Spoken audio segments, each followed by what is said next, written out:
দীর্ঘদিন ধরে বন্ধ রয়েছে ময়মনসিংহ হাইটেক পার্কের নির্মাণ কাজ।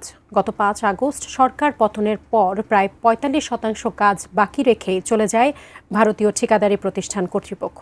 ফলে প্রকল্পের ভবিষ্যৎ নিয়ে দেখা দিয়েছে অনিশ্চয়তা। একই সঙ্গে কাজ বন্ধ থাকায় নষ্ট হচ্ছে ১৫৩ কোটি টাকার নির্মাণ সামগ্রী।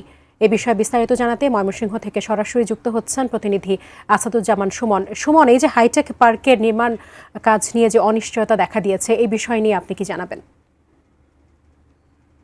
ধন্যবাদ আপনাকে। আসলে এই যে হাইটেক পার্কটি সেটি ২০২২ সালের জুন মাসে সেই কাজের উদ্বোধন হয়েছিল ভারত সরকারের অর্থায়নে।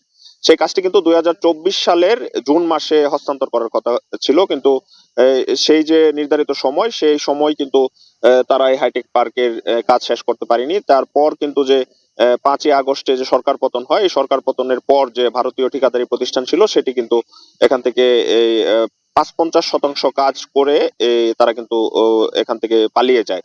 যার ফলে কিন্তু এই যে হাইটেক পার্কটি এটি ময়মনসিংহবাসীর একটি ব্যাপক প্রত্যাশার একটি প্রতিষ্ঠান, সেটির কিন্তু এখন অনিশ্চয়তা দেখা দিয়েছে। এবং এখানকার যে স্থানীয় লোকজন বলছেন, তারা বলছেন যে এই হাইটেক পার্কটি এখানে হলে লিলি হালাল বিউটি সোপ, বিএসটিআই কর্তৃক সনদপ্রাপ্ত দেশের প্রথম হালাল বিউটি সোপ, দীপ্তিময় উজ্জ্বল ত্বকের জন্য।